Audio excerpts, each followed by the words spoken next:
we go. All right, hey everybody, thank you for coming today. Welcome to our 47th annual Jaybirds Day. Glad to see everybody here. I am Corinne Mitchell. I am on the executive board of the company of Fifers and Drummers, and I am the chair of the Jaybirds committee. I'd like to start by thanking everybody who made today possible. We had a lot of folks working behind the scenes, so we'll start with food. Jan Mafasoli from the Ancient Mariners. Jan the Meat Man, as he is known, did a fantastic job on the grill today. Sarah McCuniff and Jess Peabody hid in the back and made all the food come out and come to life. I also saw a couple of other folks helping out, and I'm sorry I didn't catch your names. We had Scott helping out with the jam. Kyle helped out setting everything up. I hope everybody got to see the really cool archives table of what has come in this year. Bill Ralston helped out with a lot of the docent stuff. I'm probably forgetting somebody because I did not write everybody's name down.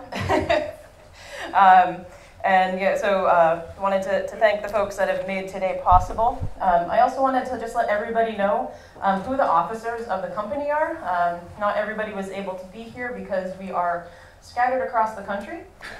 So our president is Bonnie Sefirtlu. Our first vice president is Roberta Armstead. Our second vice president is Kyle Forstoff. Kyle is here today in the back. Treasurer Sarah McCuniff, right there. Secretary Emily Barone. Emily is down in DC. For our executive officers, we've got Healy Armstead, Clyde Auger, there. Mark Bernier, who's hiding over there. Matt Garland, Mark Logsden, myself, Scott Mitchell, Bill Ralston, Rich Rondeau, who was in the back. Oh yeah, and if you guys haven't done the 50-50 raffle, you may quietly sneak over to Rich. They are 1 for $1 or 6 for $5. We'll do that after we finish all the honoring. And thank you, Rich, also for doing the check-in and wrangling of all the folks as they came in. And then last but not least, Billy White. And then for our trustees, we have Dan Moylan, Kevin Brown, Jack Doyle, who is right there, Neil O'Brien, and Joe Mooney. So these are all the folks that help keep the company running during the year, make sure everything happens. So what I would like to start with right now is just asking if anybody had seen the plaque that is at the entrance. It's a really beautiful metal plaque that honors everybody that has come before us, from the first people who were actually playing fife and drum in the military music up to everybody today. So that was actually donated by Ernie Hauser, who was a drummer in the Long Island Minutemen on October 6, 1990. So I would encourage everybody on your way out, or when you're wandering around today, take a look at it. It's actually really, really beautiful. So I'm also going to put on the, hey, this is a company, what cool things have we done hat. So if you were here last year, you may have thought that this room was a lot darker. We have had a lot of new lighting. So the nice bright lights, we can actually see all the exhibits, see what's going on. It looks much nicer. And Kyle will give you the full tour and show you all the cool dimming and whatnot that we can have with this. Did it all throughout the building. Also put UV film on all of the windows, so that way we can protect our artifacts and not have them get damaged. We also just approved to get the building painted, so you may have noticed it's a little gnarly on the outside. So yeah, we're all very excited. So the next time you come here, well, give us a couple months, it should be a nice, clean, new outside. So a lot of stuff going on, and we're always looking for volunteers. If there's anything that you do, anything that you see that you're interested in, reach out to us.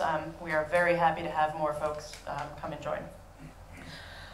So the way that the rest of this afternoon will go, we have 6 Jaybirds to honor today, and we will go through them. I'm just going alphabetical by last name. That is how it got laid out. And I will sort of do the introduction, ask them to come up, and then if anybody would like to speak, say something about your honored Jaybird. It can be nice, you can roast them, but remember, we're all recording this, so what happens here gets put up on YouTube. So we'll put that caveat. All right, so our first Jaybird today is Dave Angersola. Woo! Come on up, Dave.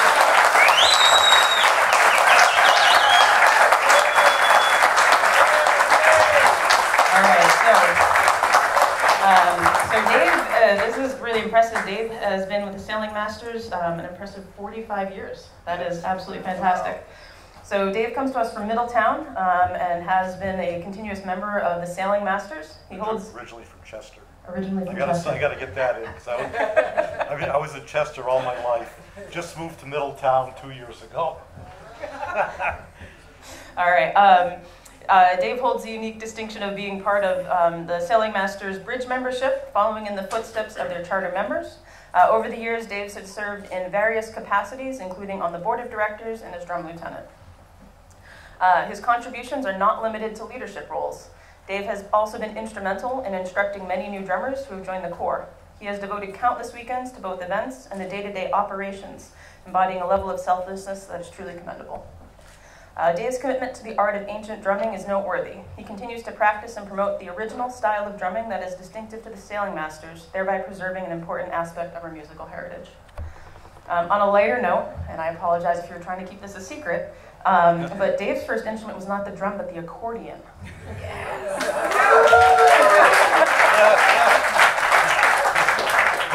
And I will save the accordion jokes. Which was so long ago that I think I forgot how to play it. So Dave was nominated by Vicky, and we're pleased to honor Dave today for his enduring contributions to our community. So please join me in, again, extending a well-deserved round of applause to Mr. Dave.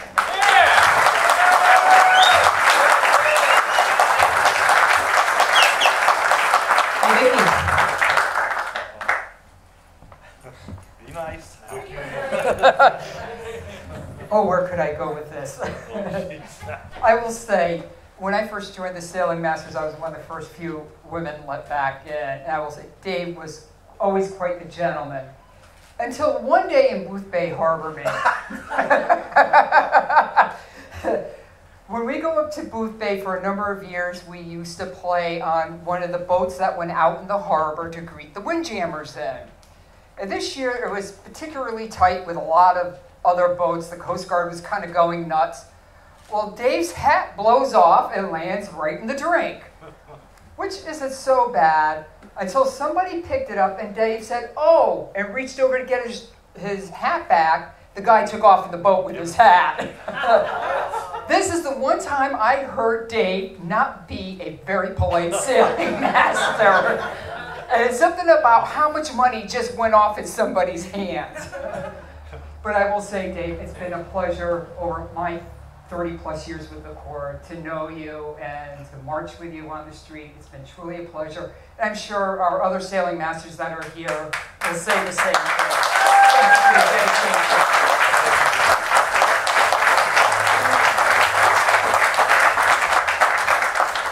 Would anybody else like to come up and say something about Dave? Any other sailing masters? All right, looks like you're safe. Thank you. Thank you. And we'll give you all your swag afterwards. Okay. Thank you.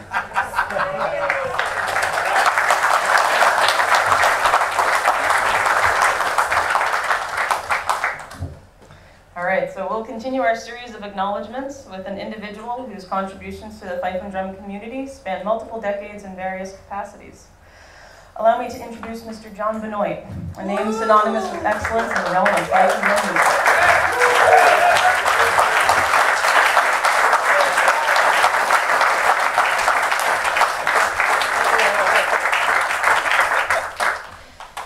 Don't worry, I cut this down. It was originally like 5 pages. So John's journey began in the early night. I thought I said 10.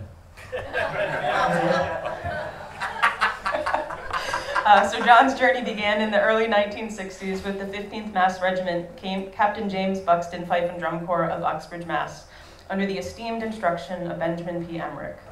In 1972, he joined the ranks of the Old Guard Fife and Drum Corps, a prestigious ensemble where he further honed his skills.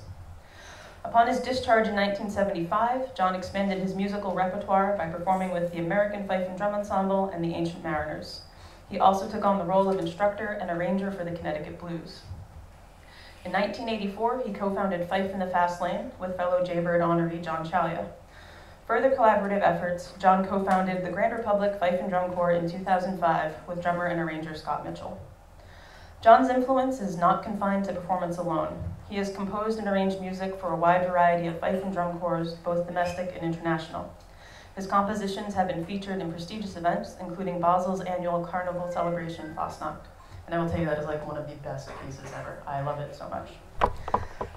He has also authored several books, including collections of arrangements and exercises for fife, flute, and piccolo.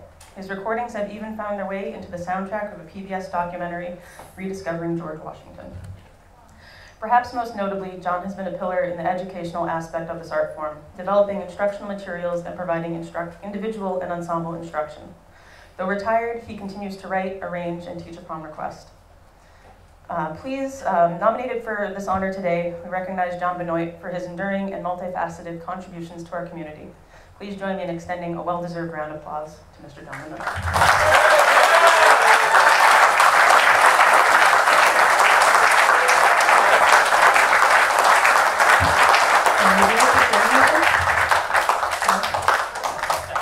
You always have stuff to say.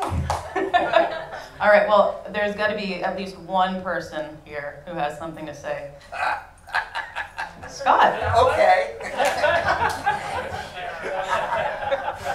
You can't leave.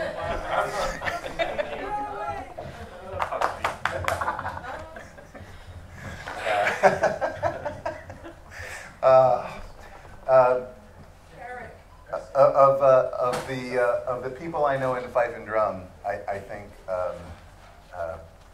the best investment I've ever made of time and love and family and all this stuff has been with John. We played, I think, in 3 fife and drum corps together. The Mariners, the Whiskey Boys, and then eventually started Grand Republic. And that really started sort of at the kitchen counter, you know, playing tunes that we thought, actually it started in the McGowan's garage. John had the idea of bringing a couple of the old Mariners together and saying, what have you always wanted to play that you've never played? And we got an amazing group of tunes, and it was the beginning of what we wrote for Grand Republic. It's been an amazing time. One of the most fascinating things, I was surprised by this because I thought he would have more to say about what I wrote, is that John's never told me what to write for his music. I now know that he wanted to.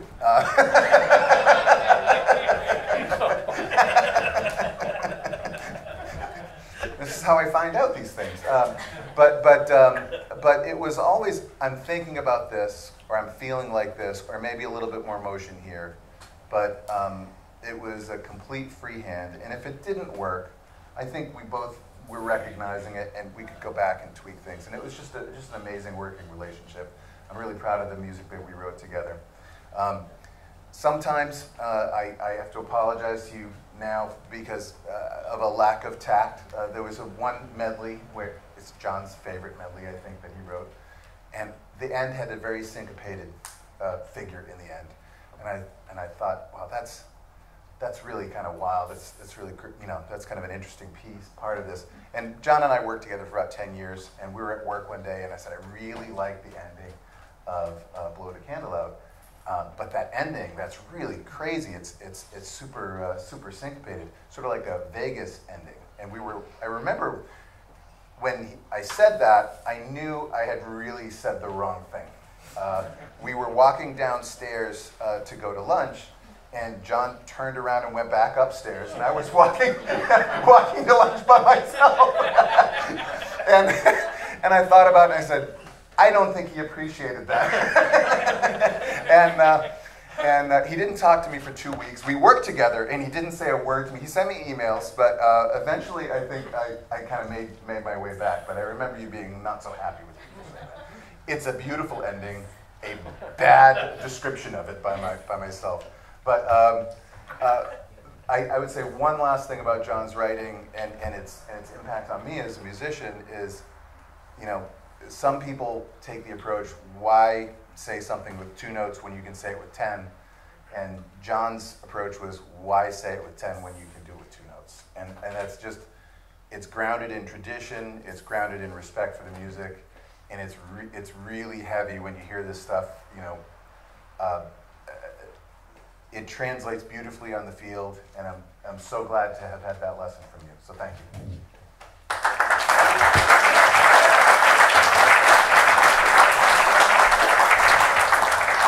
Yeah, and so Scott and I have he's the drummer that I've probably collaborated with the most, starting with MCV when we were both instructing there until I got us kicked out.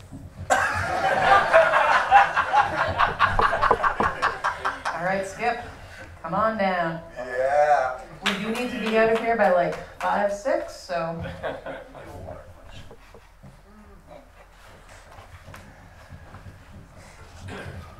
Well, just to add one thing to, don't worry, I'll be nice. I've lived in Switzerland a long time. I got that diplomacy thing. I'm good with that. To add one thing to what Scott said, one thing I've always loved about John's arrangements, where he has the unique ability to reflect the sound of the group. He doesn't just arrange something and say, here you go. If he arranges something for you, it will sound like MCV, or it will sound like Grand Republic, or it will sound like the Blues. Not easily done. Not often mentioned.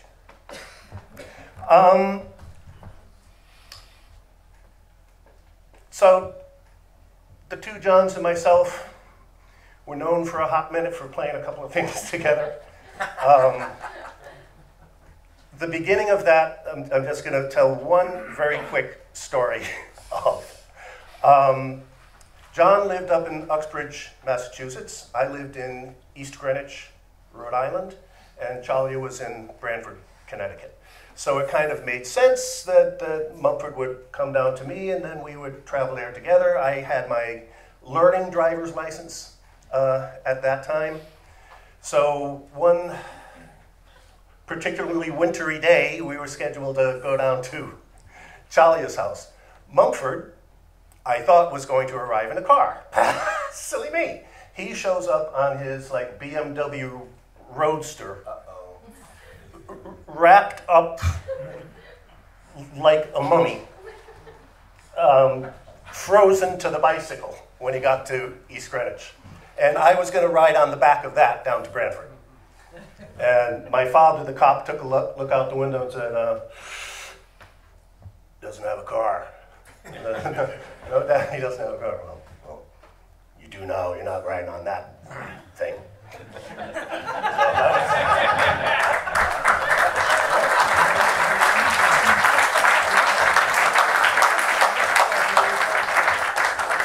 Anybody else that would like to come up?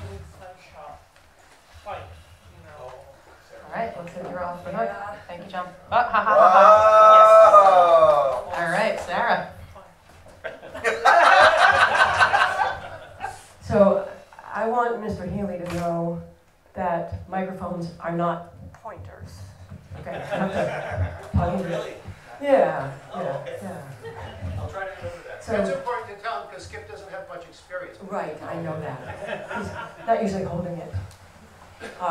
So I'm Sarah McCunniff, for years with MCV, just retired, not in charge anymore, yes. It's hard, I wasn't sure when to come up, because it's hard for me to separate my feelings about this guy from John Ciaglia and from Skip, because the three of them have meant so much to me personally and to MCV as an organization. I used to tell stories that I went to the school, or to the college of Benoit and Ciaglia, because Jane Law and I played in Fife in the Fast Lane. We had the inside voices. And if you've ever played Ciaglia's third voice, you know that there's like, it's impossible to memorize. Impossible, and he doesn't do repeats for harmonies. Every phrase is different. But so I used to drive down to play with these guys, down 395, in my car, driving with my knees, practicing the whole way. And I used to pass people playing the fife. And they would see me go by and like, wow. Anyway, but what those three have done, I'm the player I hope I still am today because of the three of them. Skip gave us our voice with the new Fifes, and he was an instructor and an arranger for MCV. John Benoit was an instructor and arranger for MCV. Ciaglia was an arranger extraordinaire for MCV. I mean, my favorite project ever, you know, kudos also to Jim Clark, was our Christmas record. If you haven't heard that, that's genius work on the part of Ciaglia and Clark. So I just wanted to say thank you to all three of them. I know that they've touched so many people in this community, and I just wanted to add my voice to that. Thanks.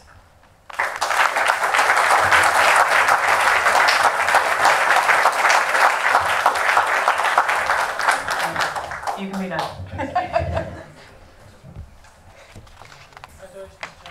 All right, so next up, and I have my page out of order, is John Ciaglia. Oh, I was so far ahead of myself, it was already out.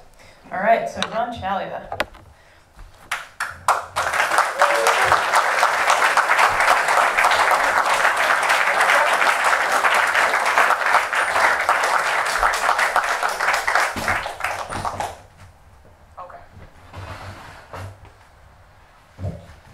Well, I will try to read quickly. So, as we continue to honor individuals who have made significant contributions to the fife and drum community, it's my privilege to now honor John Ciaglia. John's journey in the specialized musical realm began in the 1960s with Stony Creek. He also had a very short stint in MCV, and also a significant time with the Mariners. He's a founding member of the American Fife Ensemble, a group that has been augmented over the years by other esteemed Jaybirds, including Skip Healy. In 1983, John co-founded Fife in the Fast Lane, and I feel like I'm repeating things that I just said, further solidifying his place in the annals of fife and drum history. He also, well, I already said the MCV thing. So for those of you who haven't seen the Mariner Small Group Ensemble from last year in August in Switzerland on YouTube, John's involvement in that project really serves as a testament to his exceptional skill and artistry. I think there are probably dozens and dozens of videos of small group trios and different groups playing John's music. It is absolutely fantastic. I know when I first started fifing, one of the coolest things I saw was the trio, and I was absolutely floored by you guys playing. I was like, oh, I wish I could be a Mariner. I'm missing some parts, so I'll just enjoy the music. That may happen, yeah.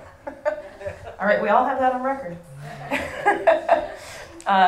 So, you know, John's contributions extend beyond performance. Since writing his first chart for the fife in 1974, which was an arrangement of Bill Krug's tune, The Devil's Flute, he has composed hundreds of arrangements. Among these, his arrangement of Bonaparte and Three Little Drummers stands out as a particularly beloved one. I'm pretty sure that is the only arrangement of Bonaparte I know, and I don't actually want to learn another one. His discography is equally impressive, featuring recordings such as Music of the American Revolution, The Birth of Liberty, Poor Wretches Are We, and many others.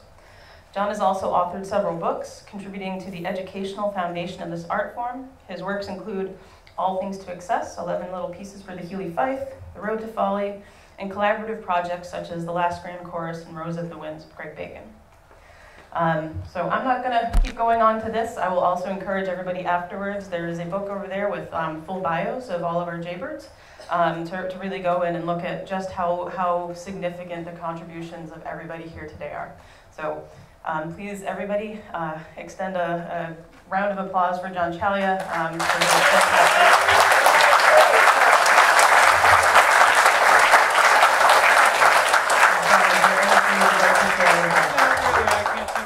Much that's more boring than the sound of my own voice. I think you encapsulated it very nicely. Thank you. All right, who wants to come up first? Jim Clark.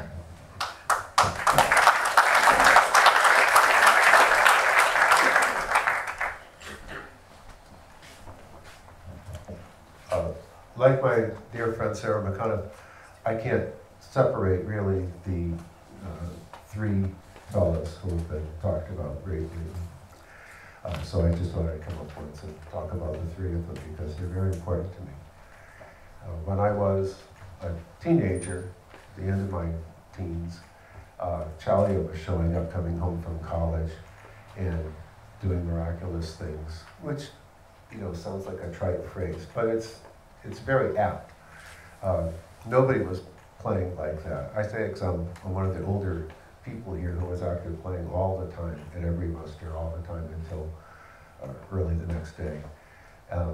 And John came home, and no one played the fife like that. And the big deal with fifing was the New York regimental thing, where everybody was playing something like trumpet players with very, very, very sharp articulations and lots of triple tonguing up high, which is hard to do, and lovely people, and some of my best friends, like Jimmy Shea, were doing that. And John came in and really emphasizing the bottom register and this flute and recorder-like sonority and classical flute kinds of articulation, very smooth timing. And that was a new thing. None of us had heard that before. I would know that because I say pompously, but from 1965, I was at every muster jam session just about that there was. And nobody was doing anything like that. And the first time I really knew who John was, I was playing at Deep River, and I ended up standing close to him. And he acted just like he knew who I was, and we stood there and I could listen to him improvise harmony parts to all the tunes, sounding beautiful.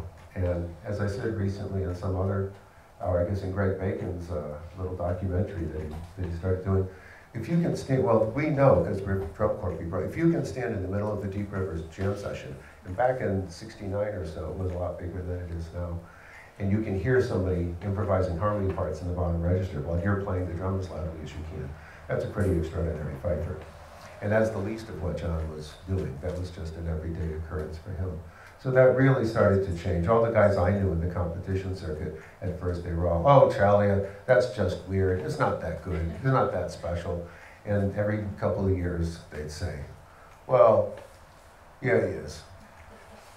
But it's just different. And then another couple of years would go by, and then everybody started trying to do that. And my friend Jimmy Shea ended up joining the blues to learn from Benoit, expressly for that purpose. Because he said, Benoit and Ciaglia, they do things I can't do. Can't even come close to do it. I don't even know how they do it. How do you play the fife in tune? How do you make those bottom parts come out? We always thought that was impossible. So I have to go learn from these guys how to do it. So these were top fifers here in Connecticut who just said, all right, we surrender. These guys are much better than we are. We better learn how to do that. And they were very good at what they did, and I loved what they did. But John really led the way, as far as I know, at doing all that kind of stuff first. And then a few years later, he and I we taught a couple of corps together, but we taught the Deep River Juniors for a long time. And every week you go to rehearsal, and he was having them do exercises. I remember doing their exercise. How long can you hold a single note and build up all the things you need to get a good sound on the instrument? Nobody was teaching like that, and it was very difficult. Not all the children wanted to do that.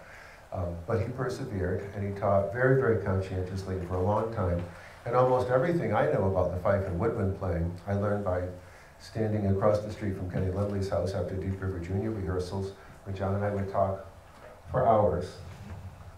We talked for hours every week, and I would just say, how do you do that? How do you finger that A sharp?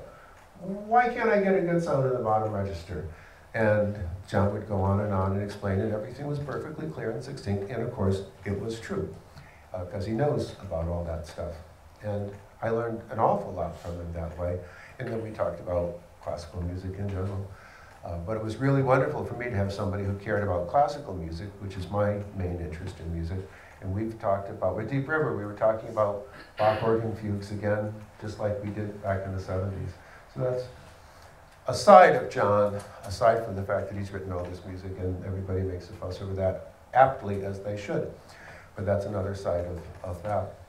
And I would like to say also that the first I heard of John Benoit was from one of his brothers, I think it was Richard, who saw me at a muster. I didn't know Richard either. And I got talking to a guy, as you do at musters, and he said, my brother's the best fifer in the world. And I said, oh, who's that? He's John Benoit. And I said, oh, I haven't met him. And they said, yes, he's in the old guard. He's getting out. He's going to be the best fifer in the world, if he isn't already, because he's so talented and he practices all the time. And I thought, well, I have to see who this John Benoit is. later on, we taught at the Blues together, and we did some other projects together.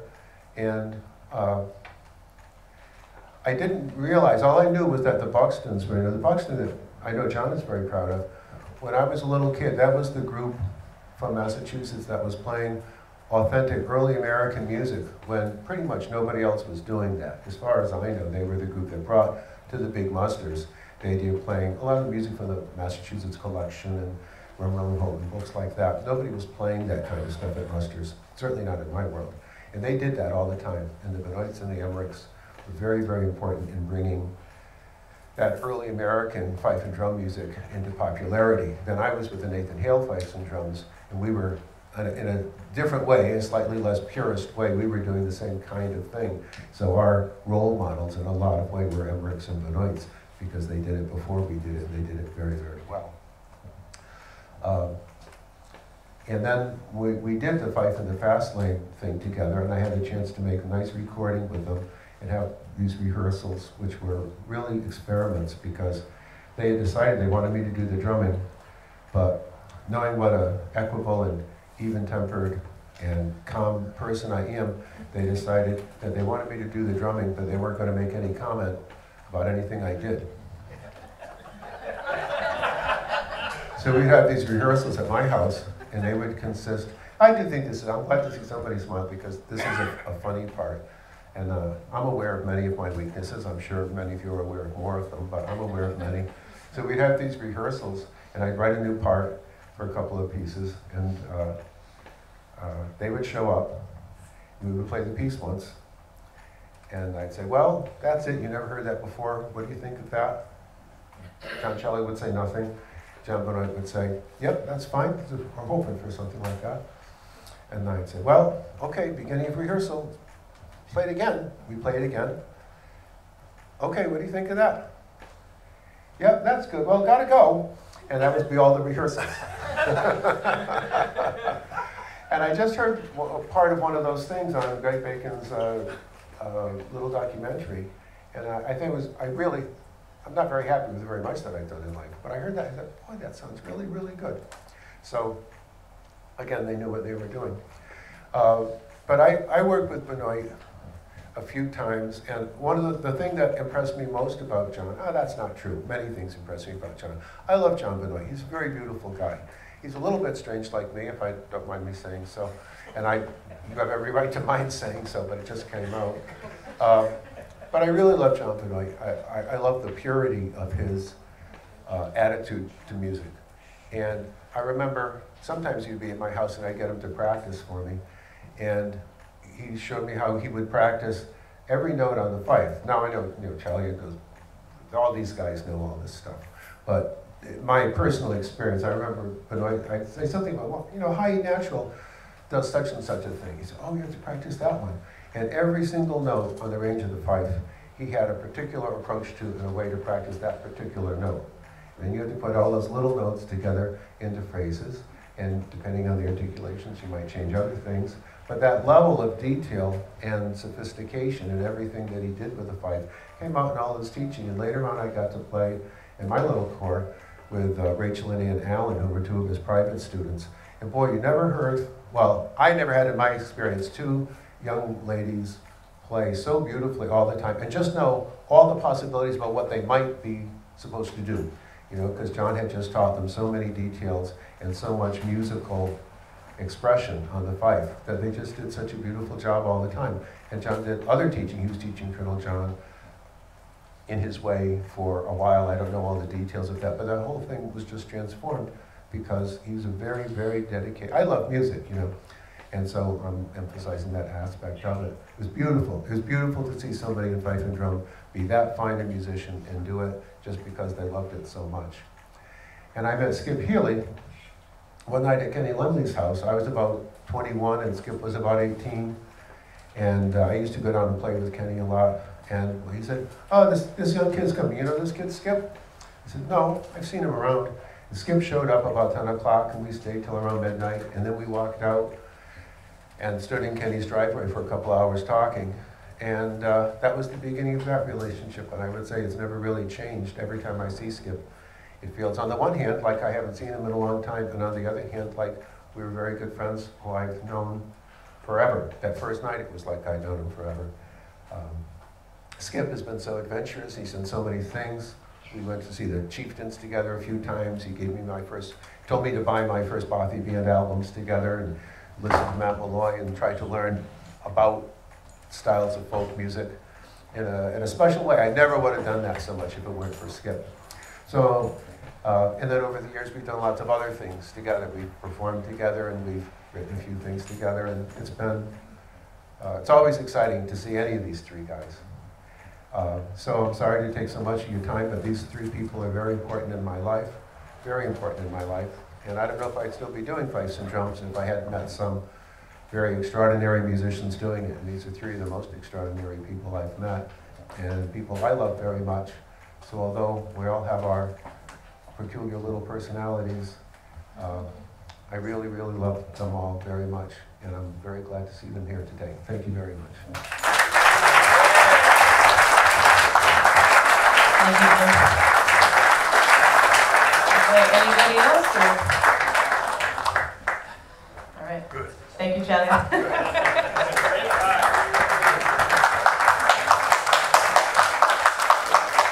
I'm good to Skip, you're up next anyway, so. Oh, perfect. Groundhog Day. But if you want to say something about Ciaglia? Yeah, let me say a little All right, bit. here you go. I will attempt to have better microphone control this time. Unaccustomed to public speaking as I am. So I spoke a little bit with Benoit about the beginnings of the three of us playing together. Ciaglia and I had quite a few adventures, especially playing out on the street. From New York City down to Mardi Gras, 10 times or so, and maybe the best times in Spoleto and Charleston, South Carolina. I have got probably hundreds of stories I can tell. I'd say maybe 3 or 4 publicly, anyway, or at least not PG-35 or so. But one thing I want to mention, everybody's talking about John's impact on arranging and teaching and things. One thing I don't think John ever got much credit or notice about, when Jim Clark was just talking about all the junior corps John was teaching. I was traveling around with John a lot. I lived with him after I came back up from Disney World. I moved up to Brantford to really do a lot more fife playing with him. But the big impact John had was not bringing the McDonough fife to Connecticut, but ensuring the McDonough fife became played in Connecticut. Because John was teaching all of these really high-level junior corps at that time. And John always insisted if the groups were going to play his harmonies, they needed to be playing an instrument where the harmonies can be heard. And he really inspired. I was right the first time. Yeah, well, that happens sometimes. He really, really did more than I think anybody for establishing the McDonough fife as almost the instrument of the movement at that time. Of course, there were still Ferrari fifes and Cluse fifes and a wide mix of instruments. But I also think having that one kind of standardized, semi-standardized instrument really helped with the development of the sound of fife and drum music, and that people could actually start to hear harmonies. They started to, because it's not new.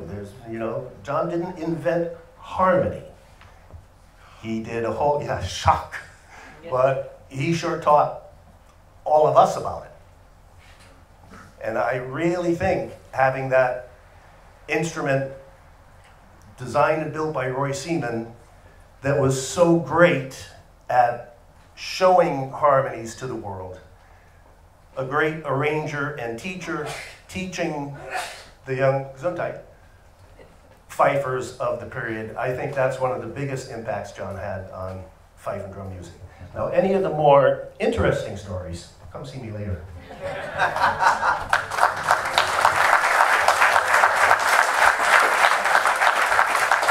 right. Thank you, Skip. So we now turn our attention to an individual whose contributions to the fife and drum world, as well as broader musical genres, are both extensive and exceptional. Oh my goodness. I know. I am pleased to introduce Mr. Skip Healy, who is going to sit over in the corner and hide. Let's try for somewhat dramatic. So Skip's involvement in the fife and drum community is long-standing, beginning in 1966 as a charter member of the Kentish Guards Fife and Drum Corps, the third oldest continuously active chartered militia in the United States. His affiliations extend to other esteemed groups such as the Sons of Liberty Fife and Drum Corps at Walt Disney World, the Ancient Mariners Fife and Drum Corps, the Spirit of America Fife and Drum Corps at Epcot, and many others. Beyond Connecticut Blues. Sorry. Again, I will point to the full bios over there. I tried to keep it short because I figure most of us want to get home for dinner. Mumford's here, and I joined the Blues so that I'd have Mumford for a teacher for a year. So that's got to go. That's actually why I joined Grand Republic. So there you go. People chase this guy around. I tell you. So beyond his performance roles, Skip has been an instrumental figure, quite literally, in the field of instrument making. He has also served as a clinician and instructor, sharing his expertise with aspiring musicians. Skip's musical talents are not confined to fife and drum. He has garnered numerous championships for solo and quartet American fife playing, as well as titles for Irish flute and tin whistle. In 1989, he was honored as a master musician for the state of Rhode Island by the Rhode Island State Council on the Arts. As a composer and arranger, Skip's original compositions have been recorded by renowned musicians across the US, Canada, and Europe. His tunes, most notably Purgatory Chasm and Return Home, have received widespread acclaim. Not to be overlooked are Skip's solo recordings, which have earned him both popular and critical acclaim, including a Grammy nomination for Empty Pockets in 1985. His recordings have been added to Ireland's Traditional Music Archive in Dublin, further solidifying his influence in the musical world. In addition to his musical pursuits, Skip has made significant contributions to instrument making. He established the Healy Fife and Flute Company in 1993, specializing in the design and construction of wooden fifes, flutes, and piccolos. He continues this work today in Bolln, Switzerland. Ladies and gentlemen, for his multifaceted contributions to the fife and drum community and beyond, we honor Mr. Skip Healy today. Please join me in extending the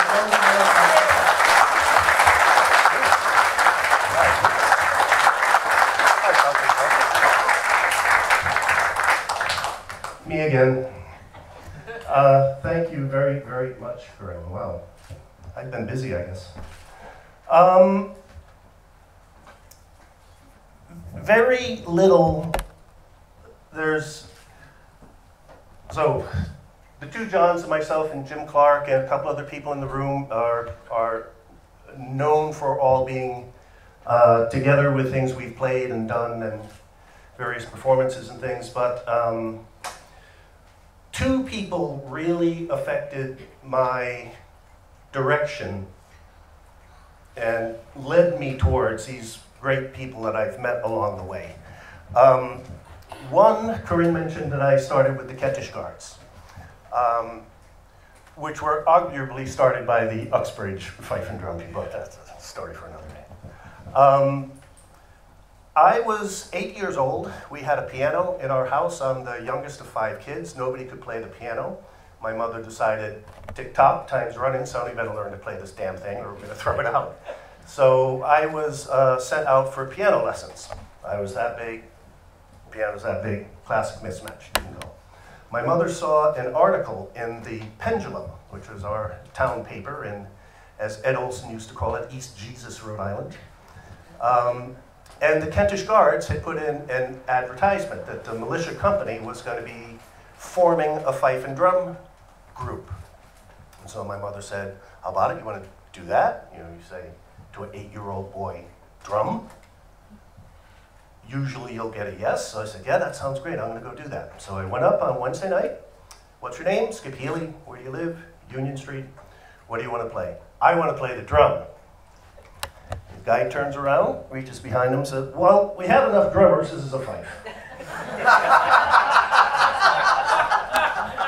That man was Mo Schutz. So, blame him. And then the second person that I want to mention today is also involves Benoit and Ciaglia. We were hired probably through Bill Gallagher, I'm guessing, to go to New York City and do this recording of music from the Giles Gibbs or Giles Gibbs collection, however you prefer to pronounce it. And we had 2 drummers with us on that trip, not just two drummers, mind you, 2 of the best ever. Danny Mullins came down with us, and Randy Wilcox came down to play bass drum. But the historical authority for the recording said, no bass drums allowed. So Rudy didn't play, but we pointed out that he was also our conductor. So he had to conduct the recording session. Well, you had to get paid, you know. So, and after the recording is done, we went to, I think it was Tommy Makeham's in New York to have a couple of drinks. And I started talking to Rudy. At that point, I had made up my mind I was going to go into the Old Guard. I'd already done my audition, graduating early from high school to go into the Old Guard. My dad was bragging to all of his buddies at the American Legion, my kid's going to be an honor guard. Then I talked to Randy Wilcox. And Rudy said, what the fudge are you thinking? I said, why? He said, well, you know, we've all gotten out. Everybody you know has already gotten out. You're going into the Army. It's not a muster. You know, are you sure you want to do this? I mean, this other friend of ours, Dan Palmari, another Uxbridge product, Randy said, look, Paisan's down at Disney World. Why don't you contact them, try to get a gig down at Disney? So, that sounded like a good idea to me. Not so much to my father, who then didn't talk to me for about a year after I did that, but that was his way of saying, well, your choice, your decision, I'll make it work. You know? So every day I thank Rudy Wilcox for setting me in the direction of being a full-time, not part-time musician. So that's 2 people to blame. Start with Mo Shoes, and then narrowing it down to Rudy Wilcox. Without those guys, I'm not standing here today. So thank you all very, very much. I can't think of a better cast of fife players and drum corps honorees to be inducted with today. Thank you all very much. I like seeing the black berets over there. That's a very nice tribute. Thank you. Who's coming up to say something? Uh-oh. Gloves are coming off. No. How are we doing on time, Skip? We saved time without you talking before. So look, I love Skip, I love John. I just wanted to say that I would not be the musician, I would not be the fifer I am if it wasn't for those guys. I never knew Skip until I got out of the Old Guard and we started playing together with John and Craig Stopka. Nobody mentions his name, but Craig was also an integral part of our group. And the funny thing was, we never really focused on, I'm the best, I should play this, or you're the best, you should play that. We always focused on, what can I do to make this piece sound the best it can be? So, again, these guys, I love them. I wouldn't be here. Same thing, I would not be here if it weren't for those guys. They really contributed a lot to my growth. So, thank you.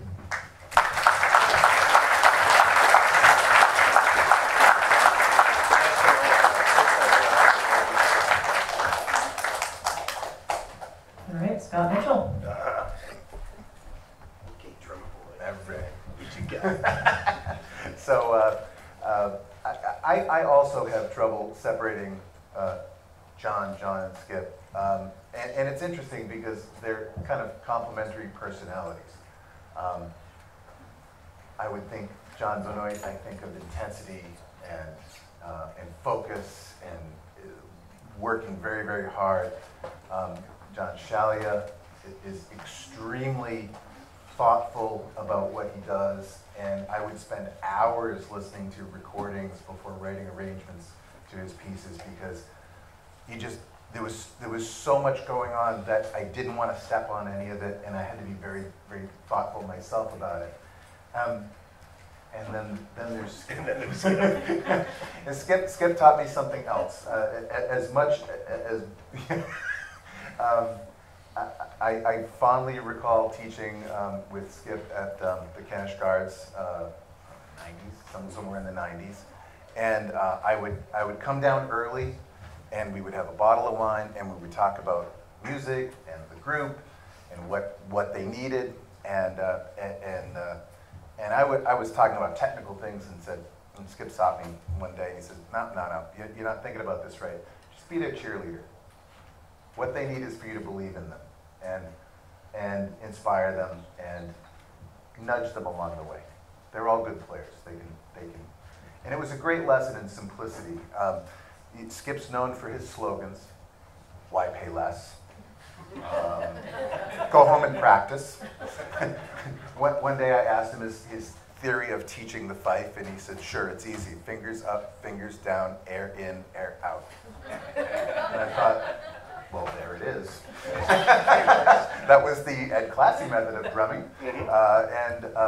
But there was, with Skip, I think there was a directness and an honestness of your playing, and you brought a lot of things together. You were just as thoughtful, you were just as intense, but it was more like, bam, there it is.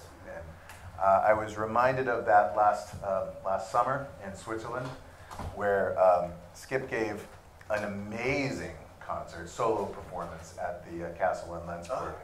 And you know, if you've ever seen 400 people on the edge of their seats waiting for something, I mean, he had it going all along the way. He got them clapping, and he's like, "Come on, you're musicians, clap, let's go!"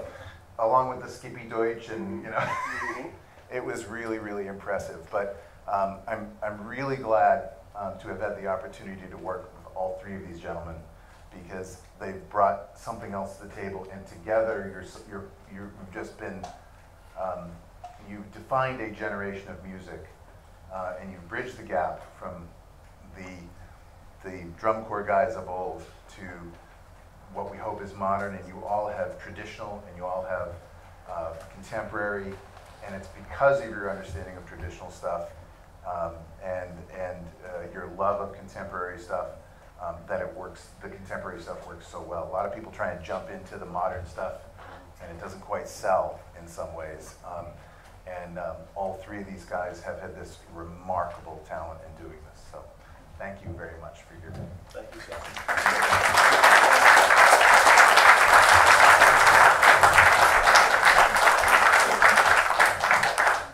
Anybody else?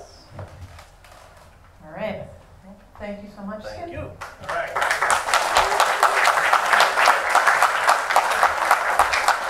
All right, so Dave Hevrin, you are up next. So come on up, Dave.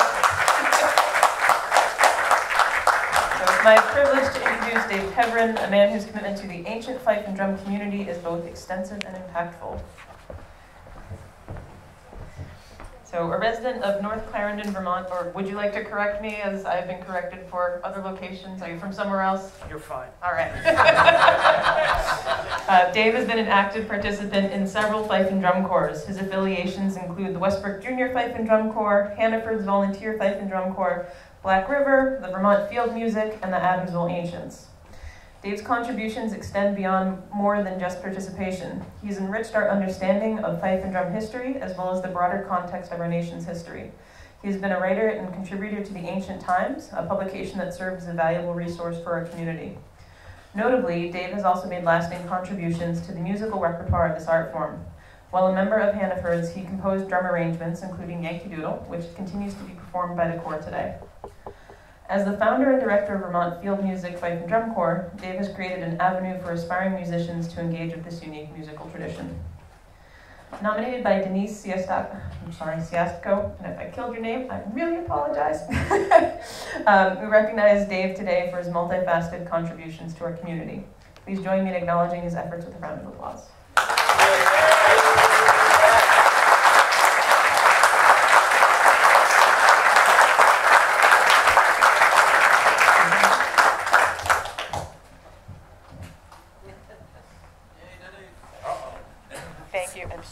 butchering your name. Oh, no.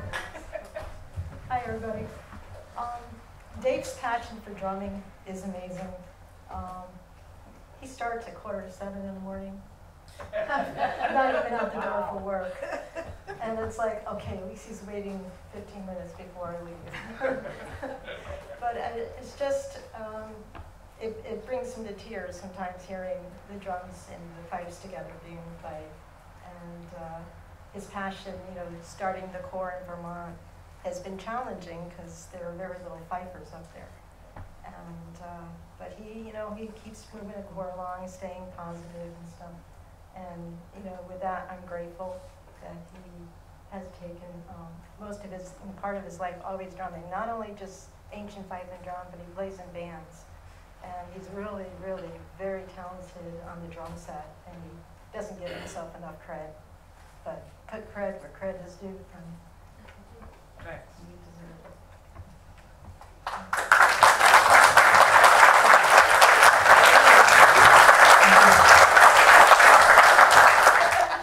All right, so I'm very excited about this. So I have something to read, but I just wanted to say, Tishka, I have watched you from afar for many years, and only over the past couple years have I actually started talking to you. I thought you were like such an amazing fifer, and I'm like, oh my gosh, I could never actually talk to Tishka. And then when I started talking to Tishka, apparently she's human, and actually you can talk to her. So I'm sorry that I waited so long to actually get to know you, and just thank you for coming here today. So Tishka started her musical career as a flute player at the age of 9. In 1974, at the age of 13, fife and drum became a part of her life at the bequest of her mother, who was one of the founding parents of the Sergeant Daniel Bissell Ancient Junior Fife and Drum Corps.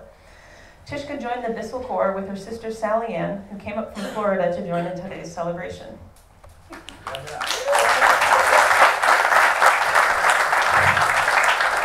Tishka thanks the late Jim Shea for putting up with her teenage prima donna behavior with grace and patience. Tishka went to the Connecticut Blues in 1980 as a playing member and later instructor. During her tenure with the Blues, she won many corps, individual, duet, and quartet state and Northeast championships. She played in the line with John Benoit, Skip Healy, and Jim Shea. In 1985, while playing with the Blues, Tishka joined the Sailing Masters of 1812 to become the first woman to return to the Corps. Women had been involved with the Corps in the early days, yet at some point the Corps had become all male. Other corps Tishka played with include the Connecticut Rebels, Black River, and a special performance with the New Jersey Field Music. Her current corps are the Connecticut Patriots and Amerikleek. She has traveled to Switzerland several times to participate in Fastnacht, as well as many fife and drum musters. Tishka has been the fife instructor for several corps since 1980, including Sergeant Daniel Bissell, Connecticut Blues, Coggins Junior Ancients, West Hartford Drum Corps, Connecticut Rebels, and the Connecticut Patriots. She performed on the recordings for the company Book 2, Wattress, and Sons of Liberty books for the company. It was at this time she had the honor to play with the late Duke Terreri.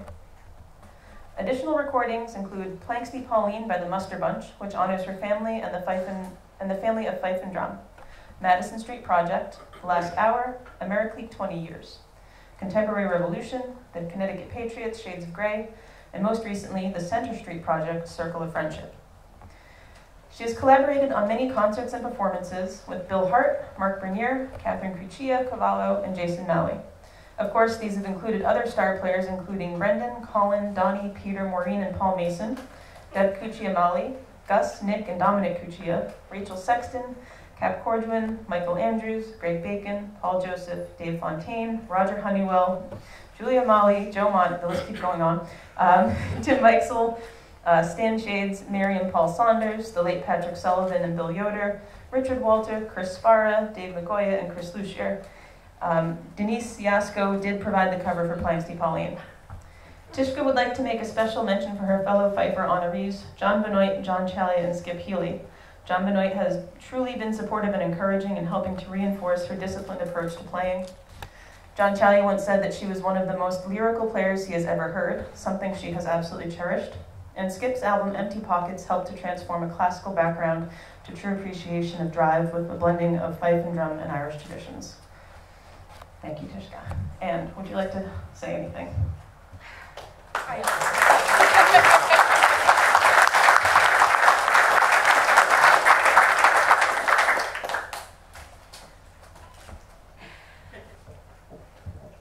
really an honor to be here, Corinne, and thank you so much for making this happen, especially at a time when who knows what's happening. You know, life is quite unpredictable. So yes, fife and drum has been like the center of my world for a really long time, and I kind of think that because I'm a fifer and a bit of a blowhard, I'm alive, and that's actually a really good thing. So, because they were a little bit surprised that I was walking and talking when my oxygen was at like 60. So they're like, the machine is broken, and I'm like, no, just get me some oxygen. So it's been a long road for the past 5 years, and I have appreciated the support and help of the fife and drum community, of my sister, and everything that has happened. Today I'm wearing my special Dale Earnhardt socks for my mother, because they are both practical, because they're squishy and warm, and they also are helping to ground me, and her spirit is grounding me here as a fifer who has stuck to it and has had doubts over the years, but has really had the support and love of people in the community. So this is a shout out to my mom, because she's going to watch this video and she'll really appreciate it.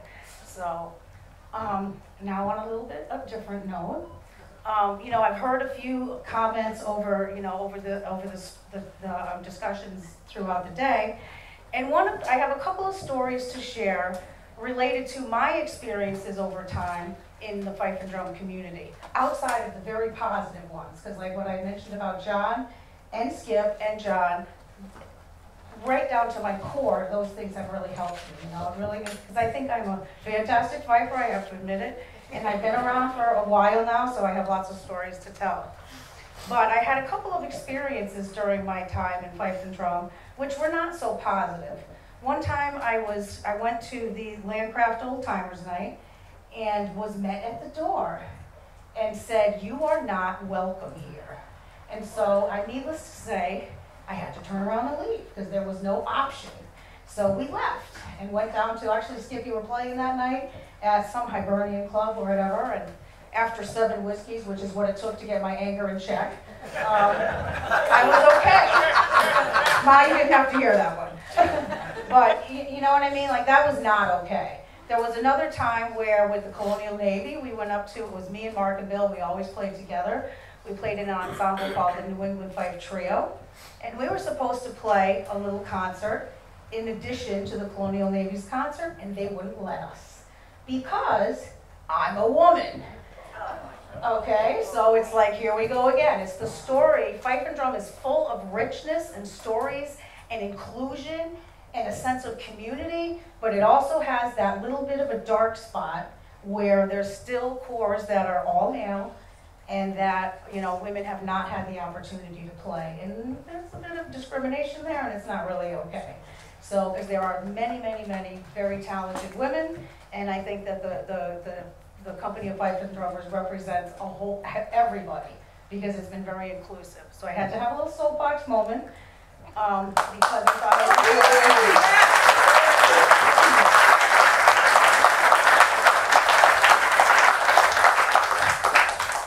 And so I'm going to conclude with the fact that I'm very happy that all of the fellow honorees are able to be on the same stage as me. I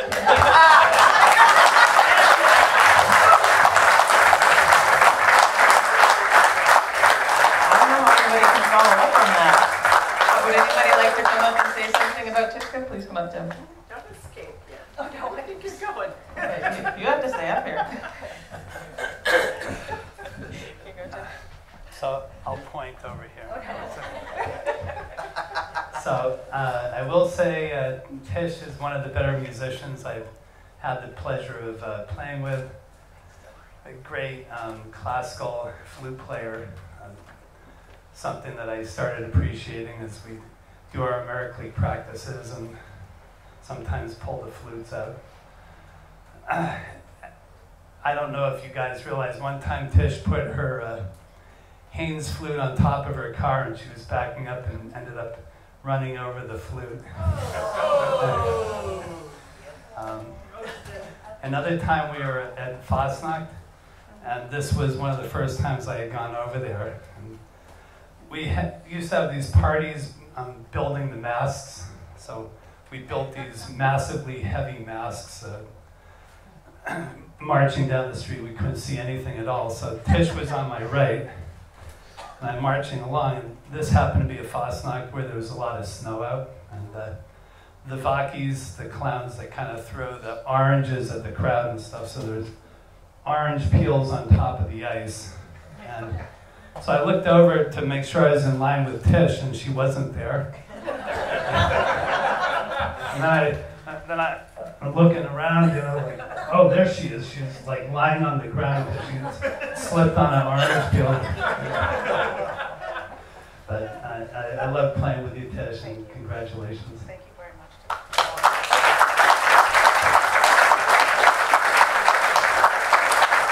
Come on up, Bill. All right, Bill Hart. So it's truly a great class of inductees here. You have the 4 best fife players in the world all getting on here today. And they've all been involved in my life. And each one at one point has said something to me that meant a real lot. And so I'll start with John Ciaglia because I was the first one. And Ciaglia had always been an idol of mine growing up. I was a kid, he was a god. He had the cool mug, he had the wrapped fife, he had hair and beard. It's like, man, that guy is cool. So anyway, we were at, he probably doesn't remember this, we were at Tiverton Muster, and there was hardly any people there, maybe 3 or 4 fifers. Mark was with me, and I was jamming, and I got done. I even remember the song we played, Lamplighter's Hornpipe, and John put out his hand and said, "I'm John Ciaglia, who are you?" And I was like, yes, victory. And John Benoit wrote the best book in fife and drum. The blues music is absolutely phenomenal. And being in the blues was a transformative part of my fife experience, playing his music, having Tishka as my instructor. We had a little bit of a falling out. It took us a while to get to talking to each other again. But then when we did, he said, "Bill, would you like to teach the ensemble?" He was running the music for the camp. He said, "Would you like to teach the ensemble instructors?" And although I thought, well, what's the matter, Tishka had already turned you down? But I said I would love to. And it was like the best years of all the years that I've worked at the camp. It was the most enjoyable and absolutely stand out. And you know, I have tremendous respect for John. We now get along great. And then lastly, Skip Healy, who brought Irish music to the fife and drum community. And the thing that I respect a lot about him is he brought fife and drum to the Irish music community. He never tried to pretend that fife and drum was a joke, that it was some kind of silly music form that, like, oh, those little people, it's just people dressing up in weird clothes, and I don't take that serious. He played the fife, he put it on his albums, he brought drum corps music to the Irish world. Tremendous, tremendous thing. The thing that Skip said to me that was really important, I saw him in some place, I said, "How's it going?" He said, "Well, my girlfriend kicked me out and I'm living in my car." So Mark and I ended up moving to our house. The rent was exorbitant. Yeah, it was. And Tishka and I have been playing for a long time, and she's absolutely the finest musician that I've ever played with, without a doubt, and everything that I know about how to play the fife. Well, 99% of it anyway, I learned from her. And I love playing with her more than anybody, and I think she can continue to play for a long time.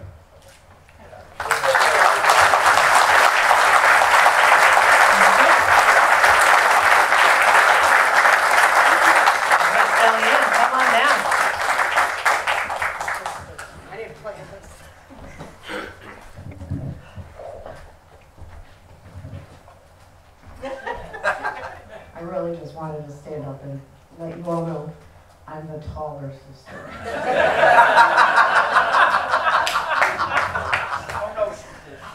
She's my big sister, but I'm the taller sister. I don't really have a lot to say because 1, I have no filter, and 2, I cry about everything.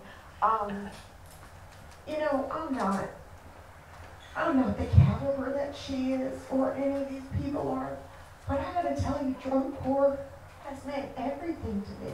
And playing with my sister, and playing with John Benoit, and being taught by him, and learning Danny Boy and that arrangement when Danny Mullen died, when Ciaglia, you know, taught us, and playing my Skip Healy flute that Marty bought me.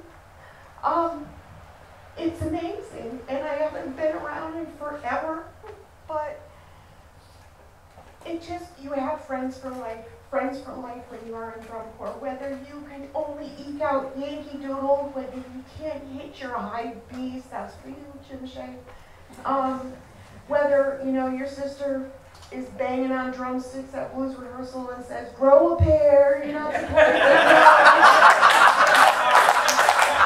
You know, it's just, it's an amazing group of people, and it's an amazing hobby or calling or vocation or whatever you want to call it, but it plants a seed in your soul, and it's there forever. And to be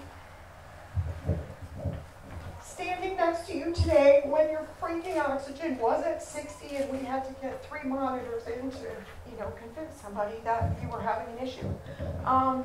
It's amazing that you're still here, but what you've done in drum corps and the way you play and the way you have such passion and the way you share the passion with people is inspirational.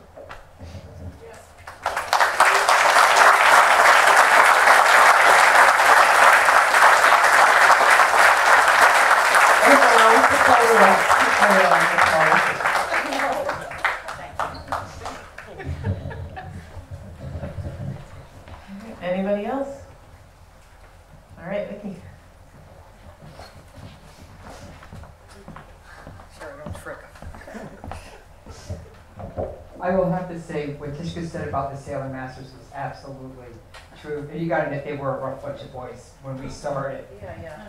And I will have to say, it was so nice to have a smiling face and someone who actually used to quite scare me, because I'd see her, Mark Bill, and Tish crowd jamming, and I was like, oh, nope, I ain't hanging around with them. That's out of my league. But I will say, when I joined the Sailing Masters, some of that music was a challenge, and playing in McDonough was a challenge for me because I was a Ferrari player, and it was because of Tish that helped me along, and I don't think she realized those little tidbits of information she was giving me made me a much better fifer, and I still take it hard today. And it's to carry that legacy on when we get new fifers that are having a hard time. What you taught me, I teach them. And I will say I had the 3 best fifers playing at my wedding. And she was one of them, and I thank you guys. It's a memory that I'll have forever.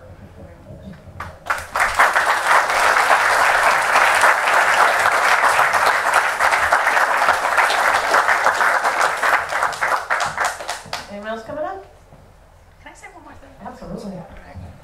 The Sailing Masters experience was really another one of those transformative experiences, because Bill and Mark, and actually Dave Angersola, since you were in the Corps at that time, it was a wonderful, wonderful experience, and it helped me to play with drive, as Rachel would say, because we're trying to be a little more appropriate. And that was a very good experience. And I played with Dave Hevrin, so I mean, everybody today is somebody that has really had a big part of my life. We did a lot of the Vermont stuff, and the stories are not the stories to be shared here in terms of the kinds of experiences we had, but very, it's been a full encompassing day for today, and thank you.